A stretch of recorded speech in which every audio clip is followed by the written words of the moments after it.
This application is designed for the town of Clarksville. It is an integration of the data and functions from the GIS planning and billing department. As employees log into the site, they will be presented with this page, the main page of the GIS page, that is composed of a navigation that allow them to visit other pages like permits, violations, inspection, or log out of the system. A panel for searches that allow them to find parcel by street name, house number, parcel key number, or owner name. A general command that allow employees to enter information about a specific parcel. The navigation tool that allow them to zoom in, zoom out, or pan off the map. The different layers in the map service. The map service here that contain all the information about parcels, point addresses, and streets, and a raster file. A legend for the zoning. They have functions that allow them to bring into the SQL service database information like fees, inspection, billing permits, or zoning history, and even a chat system that allows employees that are logged into the system to chat about a specific matter with the different departments.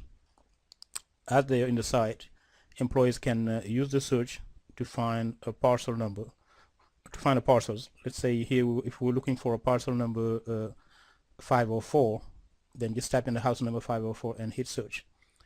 The application would go into the SQL Server database and find all the parcels that have an address number that's 504. We can go and order the street names here. And if we were looking for a parcel that is located on Lewis and Clarks, then we can go and select that parcel. And the program would then shift the map into the vicinity of that parcel and highlight the map using the zoning colors. As we can see here, this parcel is a zone 5, which is also shows in the detailed grids here, and zone 5 correspond to B2. This gives employees the opportunity to basically quickly find all the information they need about a specific parcel. The application is also linked to other databases like the billing databases, and this could be any kind of external database that the city or town is using. As they find a parcel, they can quickly view the billing information of that parcel. As you can see, the account here is showing for that parcel, as you would also see it in the detailed grid. And by clicking the function view billing, then the application would bring the information about the billing of that specific parcel. So to allow employees very quickly to find information and not to depend on other employees to tell them what's going on. As they find a parcel, employees may be interested in also looking at the zoning history of that parcel. Was it zoned before? Was it rezoned before? How many times? By whom? And so on. Here they can quickly go in and click view zoning history and then view the information that comes from that. We see here that we don't have any changes for that parcel, so the zoning history is blank. The same way, if a parcel is found and let's say there was a violation call in for that parcel, then the employees can directly go into the program and add that new violation. By here using the function add violation, you click that, then a new window would come in that brings a form that allows the employees to basically add the information for that new violation. Here you can see that the number is already added for that violation. We have the date. Employees can select the type of the violation or go select the reason of the violation. The parcel owner name is shown, the address, and so on. And every information that we have on the parcel that we needed for the violation is already uploaded for us, so we don't have to retype it. And then the employees can go and fill in the rest of the information, and when they're done, just go ahead and click on the add violation and then add that violation onto the system. It could also be a situation where the employees want to know about the different zones of parcels that are around the selected parcel. Here they can zoom out if they wanted to around that parcel and go and hit view parcel zoning, and then again go just and draw a window around that parcel. The program is going to go and render the different parcels with their zoning colors, and then the employees can look at the different parcels, the different zones, compare that to the legend that we have to know what parcel is zone what. If they were interested in a specific parcel, they can use the map tip and get the information of that parcel to know exactly what's going on with that parcel. We are using here zoning information, but this could have been an application to show crimes or any other kind of information that is related to the parcels. By doing that buffer search. And when they're done here, they can go ahead and just clear the graphic and then take the rendering out of the map. If we go back to that parcel again, we could have been in a situation where somebody wanted to measure a distance from any point of that parcel, any corner, to a corner street or another parcel or so on. And again, here they can just go ahead and hit measure distance and select the corner of that parcel, go to the other point where they want to measure from. If you want to measure to the corner of this parcel here, click, and the program gives us an approximation of the distance between those 2 points. And when they're done, they can go ahead and click OK, and again go ahead and clear the graphic if they wanted to. As they select a parcel and show it, they could be in a situation where they want to print that map to be given to somebody else for a report or sent to with an email or so on. And here again, they can just go ahead and click print map. The program is going to allow them to select a destination printer. Here we'll just use the document writer and then hit print. Then the employees can go and put in the name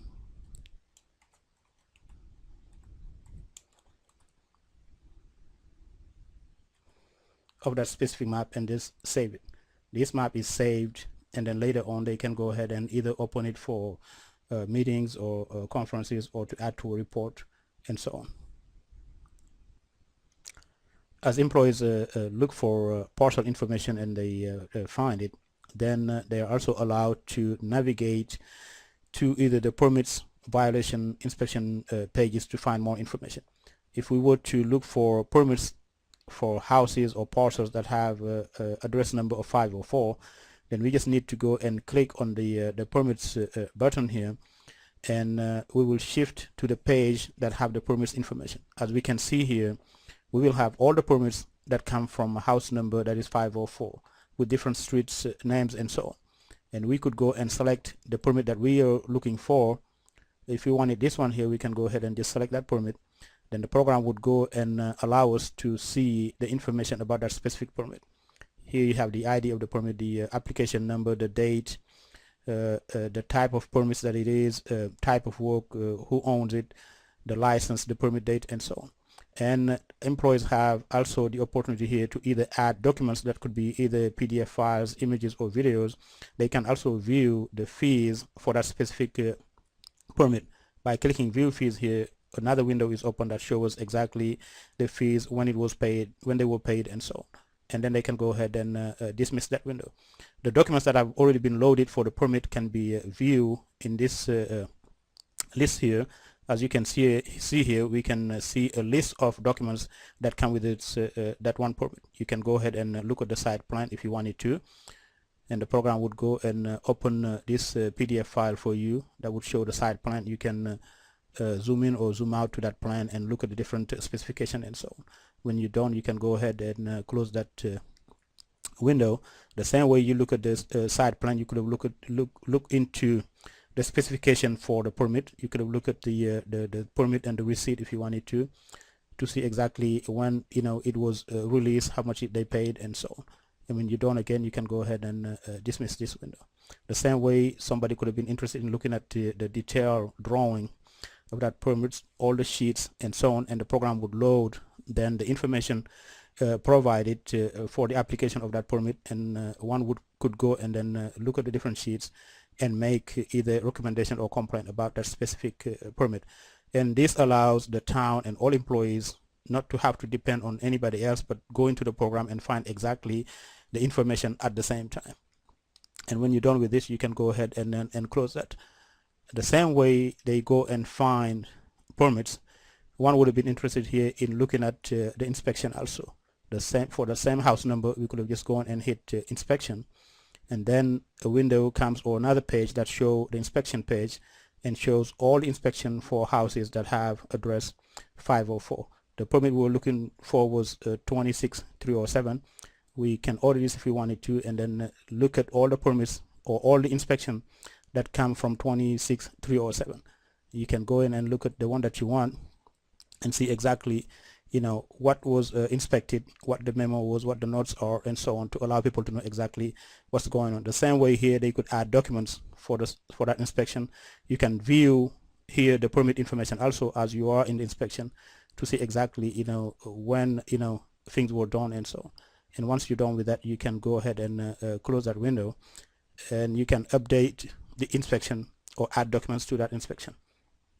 As you do the inspection, you also have the opportunity to go and view the violations either for that specific house number or others. If we just wanted to see violation for 504, we can go ahead and click on the violation button, and here the program comes with a violation page that allows us to see the different violation. For the same medical center here, we could go ahead and look at this violation, and as you can see, the program comes, it shows exactly what the violations was, who was the inspector, the date of the violations, and so on. You could have gone in and look at other house numbers. If we were to, let's say, go and type in 114 and do a search, we will also have all the violations on address number 114. And if we selected this one here on Homestead, you will see again the program goes and shows basically all the information on that specific violation. The same way we look at supporting documents for the inspections and permits, here also they can add documents, or they can go and view the documents that are already loaded for that specific violation. We can go here and look at the compliance for the violation itself, and we will see basically the letter that was submitted by a neighbor to complain about this violation, and they can also view all the pictures or any other information linked to that violation. These pictures could have been sent by the neighbor, and they could have been also pictures that the inspectors found on the site when they inspected that violation. And once you're done with that, you can go ahead and dismiss that window. As you have the violation, you can go and view inspection. If there were already inspection done for this violation, you can go and view the different inspection. As we see here, no inspections has been done for this violation, so it's all empty. And if this violation was to have been done today, then they could have gone and do a violation notice, and just by selecting this command here, create violation notice, the program would go and give them a template letter or a blank letter where they can go in and write the type of letter that they want for the notice for this violation here. We can look at a violation that has maybe already a template letter set out, and check that violation notice again. If we go back and hit create violation notice, we'll see here that this one already had a template letter set for them written, and then all they have to do is print the letter and then sign it and send it to the parcel owner. As they go into the program, also they can always go and look at inspections that are due for the specific day or other date by just clicking on show inspection to do for that date, and then you will see that there's one inspection here that is set out that should have been done today. This can be printed also. They can also find violation by range by going here, let's say in December, and say from the 10th of December 2011 to, let's say, January 19, 2012, they can view all the violations that were submitted during that period. And again, they will see here we have 2 violations. This data can also be exported to a text file, and that file can be either sent to somebody or put in a report for other purposes. And as they go through this, they can then later on, when they're done, go back to the GIS page, which is also the main page. And on the GIS page, you can see that they have a chat system that would allow employees that are logged in to go in and exchange comments or information about a certain topic of their work. And when they're done, they can go back and log out of the system, and as they log out, they're taken back to basically the first page that they should see when they go into the site, which is the login page. Thank you.